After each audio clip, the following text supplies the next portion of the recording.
Benda lama yang kita simpan bertahun-tahun, hari ini boleh jadi duit tunai pada harga tertinggi dalam sejarah. Hari ini saya berada di HQ Public Gold, Menara Public Gold, Jalan Tun Razak, Kuala Lumpur. Saya nak jual balik seutas gelang emas lama yang saya simpan. Berat pun saya belum tahu lagi sebab belum timbang. Daripada simpan saja dalam laci, lebih baik kita tukarkan balik kepada bentuk duit. Ramai ingat emas terpakai susah nak jual, tuan-puan. Hakikatnya, selagi emas itu tulen, sama ada 916 atau 999, walaupun kemik, patah, bengkok ataupun bukan jenama Public Gold, masih boleh dijual. Dan sekarang ini harga emas memang berada antara paras tertinggi dalam sejarah. Sebab tu ramai ambil peluang untuk tukarkan emas lama kepada cash flow yang baru. Untuk pengetahuan tuan-puan, banyak kedai emas seluruh Malaysia sebenarnya menjual emas mereka kepada Public Gold kerana harga buyback yang kompetitif. Yang penting bukan cantik ataupun tidak emas itu. Yang penting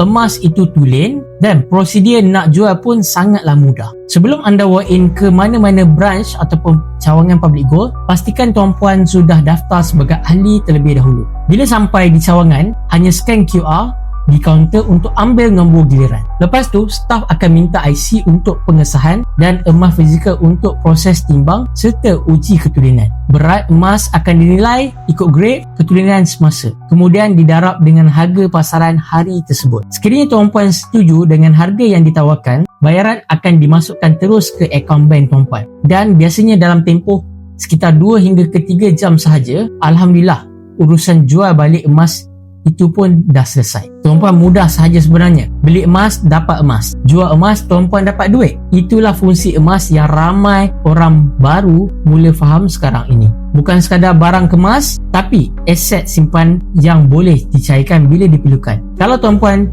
ada emas terpakai yang nak jual pada harga yang tinggi, boleh hubungi saya sekarang. Kita simpan emas dengan ilmu yang betul tuan-puan, dan saya bantu anda sebaiknya.